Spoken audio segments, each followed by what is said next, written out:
ज्ञानवाणी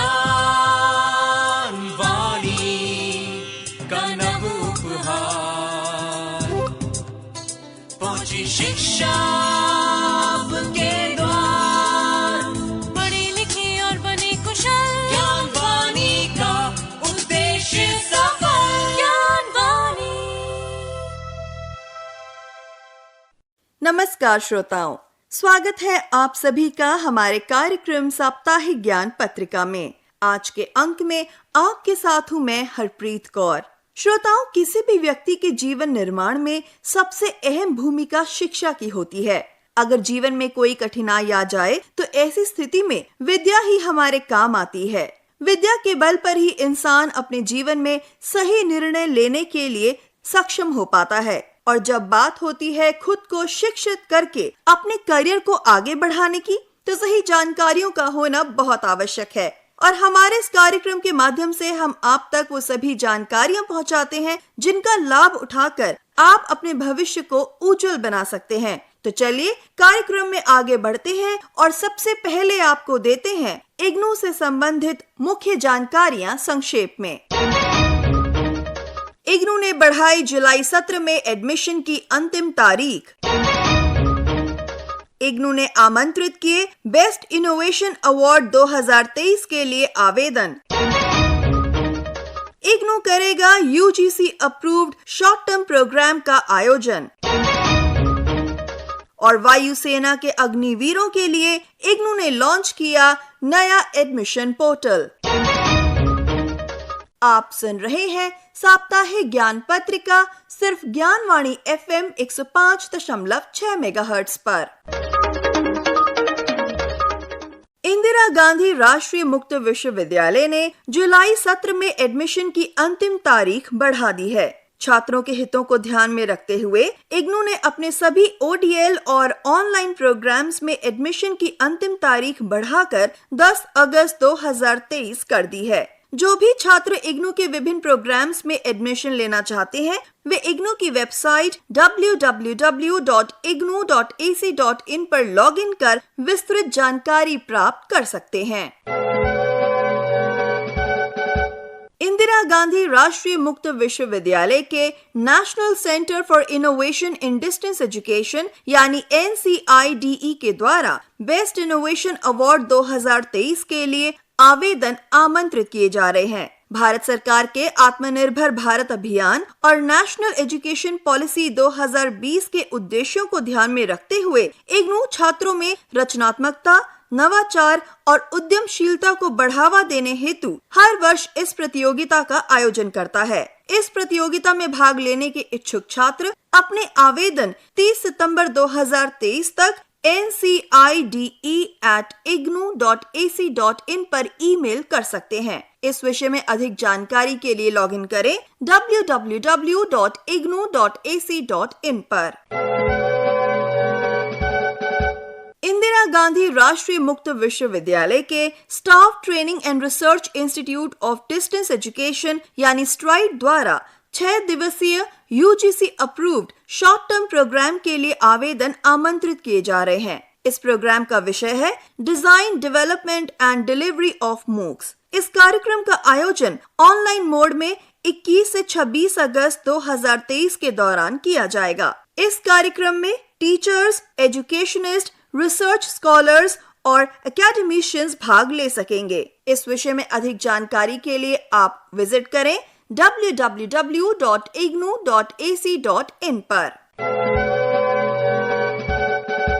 इंदिरा गांधी राष्ट्रीय मुक्त विश्वविद्यालय ने भारतीय वायुसेना के अग्निवीरों के इग्नू के पाठ्यक्रमों में प्रवेश लेने हेतु एक नए एडमिशन पोर्टल को लॉन्च किया है। दरअसल इग्नू ने इंडियन आर्मी, इंडियन नेवी और इंडियन एयरफोर्स के साथ एक समझौता ज्ञापन पर हस्ताक्षर किए हैं, जिसके अंतर्गत इग्नू ने भारतीय सशस्त्र बलों के अग्निवीरों के लिए skill based bachelor degree programmes launch किए हैं। ये प्रोग्राम्स हैं bachelor of arts applied skills, bachelor of arts tourism management, bachelor of arts MSME, bachelor of commerce applied skills और bachelor of science applied skills. ये सभी programmes national education policy 2020 के अनुरूप है और national council for vocational education and training यानी NCVET से मान्यता प्राप्त है। इन प्रोग्राम्स के बारे में और एडमिशन के बारे में अधिक जानकारी के लिए आप लॉग इन करें www.ignu.ac.in पर।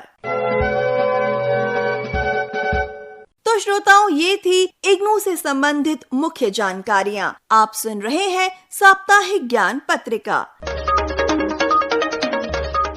अब समय है हमारे करियर सेगमेंट का। आज के हमारे करियर सेगमेंट में हम बात करेंगे कि किस तरह से आप हिंदी लैंग्वेज यानी हिंदी भाषा में अपना करियर बना सकते हैं। दुनिया में मैंडरिन, चाइनीज और अंग्रेजी के बाद तीसरी सबसे अधिक बोली जाने वाली भाषा हिंदी है। यह देश की आधिकारिक भाषाओं में से एक है और इसके साथ राजकीय भाषा भी है। इसका इस्तेमाल केंद्र सरकार द्वारा संसदीय, न्यायिक और सामान्य संचार में किया जाता है। अगर आपको हिंदी भाषा से प्रेम है और आपने हिंदी में BA या MA किया है तो आप टीचिंग के अलावा भी कई क्षेत्रों में खुद को एक्सप्लोर कर सकते हैं। आप ट्रांसलेटर के रूप में कार्य कर सकते हैं। हिंदी जानने वालों के लिए ये एक अच्छा करियर ऑप्शन है। इस क्षेत्र में आपके पास काम की कोई कमी नहीं होती और अगर आप चाहें तो घर बैठकर अपनी सुविधा के अनुसार भी काम कर सकते हैं। एक बेहतरीन ट्रांसलेटर बनने के लिए आपकी हिंदी के साथ साथ किसी अन्य दूसरी भाषा पर भी पकड़ अच्छी होनी चाहिए, क्योंकि आजकल हर कंपनी खुद को मार्केटिंग में अच्छा बताना चाहती है और इसीलिए भारत में बहुत से ऐसे लोग भी हैं जो कि अंग्रेजी अच्छे से नहीं समझते और इन्हीं लोगों के लिए ट्रांसलेटर्स की जरूरत पड़ती है और यहाँ पर आप अपना कंटेंट हिंदी में प्रोवाइड कर सकते हैं। इसके बाद बात होती है इंटरप्रिटेशन की। ट्रांसलेटर की तरह ही इंटरप्रेटर भी एक भाषा का दूसरी भाषा में अनुवाद करता है। इंटरप्रेटर ये लिख कर नहीं बल्कि मौखिक रूप से ऐसा करता है। एक इंटरप्रेटर उन शब्दों का अनुवाद करता है जो एक व्यक्ति एक अलग भाषा में कहता है। एक इंटरप्रेटर के तौर पर आपके पास नौकरी की कई संभावनाएं होती हैं। आप राजनयिक मिशंस, संयुक्त राष्ट्र और विदेशी छात्रों के साथ विश्वविद्यालयों में भी काम कर सकते हैं। फिर बात होती है पत्रकारिता की। देश दुनिया से लेकर अपने आसपास की जानकारी आज के समय में हिंदी न्यूज़पेपर से लेकर मैगजीन और न्यूज चैनल्स के माध्यम से संभव हो पाती है। हिंदी साहित्य में डिग्री लेने के बाद आप इस क्षेत्र में बेहतर करियर बना सकते हैं। आप anchor,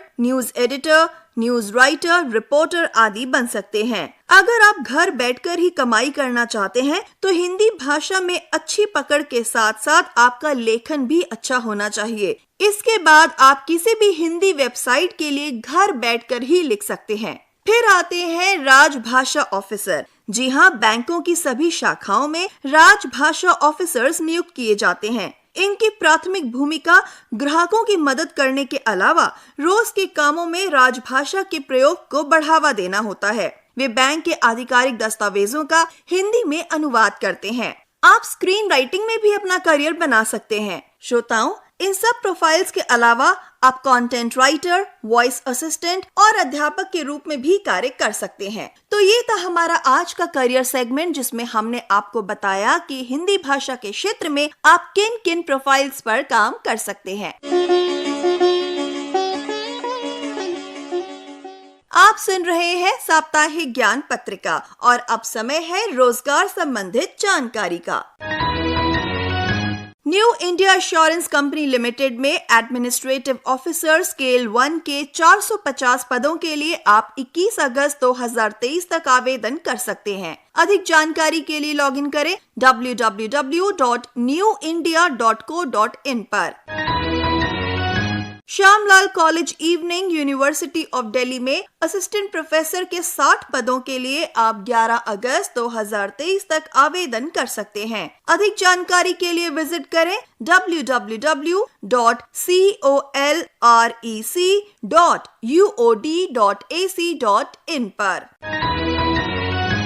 cotton corporation of India limited में जूनियर कमर्शियल एग्जीक्यूटिव और मैनेजमेंट ट्रेनिंग के पदों के लिए आप 13 अगस्त 2023 तक आवेदन कर सकते हैं। अधिक जानकारी आप www.cotcorp.org.in से प्राप्त कर सकते हैं। National institute of nutrition Hyderabad में आप टेक्निकल असिस्टेंट, टेक्नीशियन और लेबोरेटरी अटेंडेंट के लिए 14 अगस्त 2023 तक आवेदन कर सकते हैं। अधिक जानकारी आप www.nin.res.org से प्राप्त कर सकते हैं। तो श्रोताओ, ये थी रोजगार संबंधित जानकारियां। आप सुन रहे हैं साप्ताहिक ज्ञान पत्रिका। अब समय है आपको कुछ महत्वपूर्ण ऐतिहासिक तथ्यों से अवगत कराने का हमारे segment history of the week में। 30 जुलाई 1886 को डॉक्टर एस मुत्तुलक्ष्मी रेड्डी का जन्म हुआ था। वे भारत की पहली महिला विधायक और समाज सेविका थीं। इसके अलावा वे भारत की पहली महिला डॉक्टर भी थीं। 31 जुलाई 1948 को भारत में पहली राज्य परिवहन सेवा की स्थापना तत्कालीन कलकत्ता में हुई। 1 अगस्त 1957 को नेशनल बुक ट्रस्ट की स्थापना हुई। 2 अगस्त 1858 को ब्रिटिश सरकार ने गवर्नमेंट ऑफ इंडिया एक्ट पारित किया। इस एक्ट के तहत भारत का शासन ईस्ट इंडिया कंपनी के हाथों से लेकर ब्रिटिश क्राउन को हस्तांतरित कर दिया गया।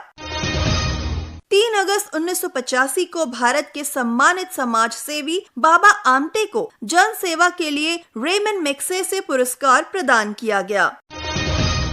4 अगस्त 1956 को देश का पहला परमाणु अनुसंधान रिएक्टर अप्सरा शुरू हुआ। ये न सिर्फ भारत का बल्कि एशिया का पहला परमाणु रिएक्टर था। और 5 अगस्त 1991 को जस्टिस लीला सेठ हाई कोर्ट में मुख्य न्यायाधीश बनने वाली पहली भारतीय महिला बनी। तो श्रोताओं, ये थे बीते सप्ताह के इतिहास से जुड़े कुछ रोचक तथ्य। आप सुन रहे हैं साप्ताहिक ज्ञान पत्रिका। अब समय है हमारे स्पेशल सेगमेंट का, जिसमें आज हम बात करेंगे नेशनल हैंडलूम डे की।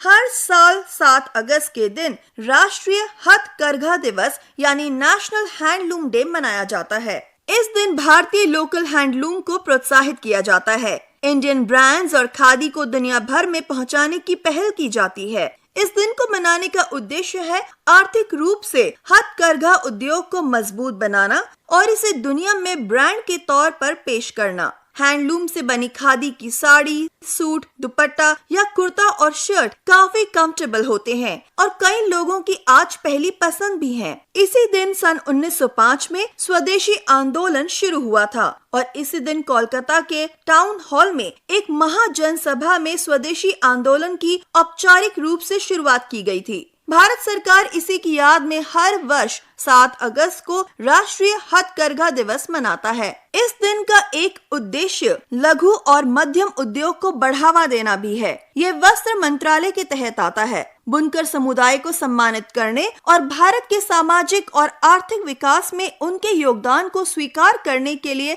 हथकरघा दिवस मनाया जाता है। हैंडलूम भारत की विरासत है, इसलिए इसका महत्व भी काफी है। आंध्र प्रदेश की कलमकारी हो या गुजरात की बांधनी, तमिलनाडु की कांजीवरम हो या महाराष्ट्र की पैठनी, ये कुछ ऐसे हैंडलूम्स हैं जिन्हें हथकरघा यानी हैंडवर्क से बनाया जाता है। इनमें एक लंबा वक्त लगता है। यही कारण है कि हैंडलूम उद्योग को भारत की सांस्कृतिक विरासत का एक जरूरी भाग माना जाता है। ये बड़ी संख्या में लोगों को रोजगार यानी एम्प्लॉयमेंट भी प्रदान करता है। प्रत्येक वर्ष राष्ट्रीय हथकरघा दिवस पर बुनकरों को कामों के विकल्पों के बारे में जानकारी देने के लिए सरकार द्वारा कई कार्यशालाएं आयोजित की जाती हैं। तो श्रोताओं, ये था हमारा आज का स्पेशल सेगमेंट, जिसमें हमने जाना कि क्यों मनाया जाता है नेशनल हैंडलूम डे यानी राष्ट्रीय हथकरघा दिवस।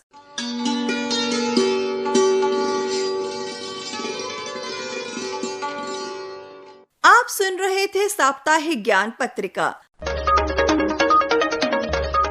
हमारा ये कार्यक्रम आप सुनते हैं हर शनिवार सुबह 10:30 बजे सिर्फ ज्ञानवाणी FM 105.6 मेगाहर्ट्ज पर। आज के अंक को आप तक पहुंचाने के लिए तकनीकी सहयोग दिया पीपी शर्मा ने, वाचन व आलेख रहा हरप्रीत कौर का, संपादन किया सदन लाल ने और प्रस्तुत करता थे मुकेश सक्सेना। आज के अंक से मैं हरप्रीत कौर आपकी उद्घोषिका अब आपसे लेती हूँ इजाजत। नमस्कार। ज्ञानवाणी का नव उपहार, पहुंची शिक्षा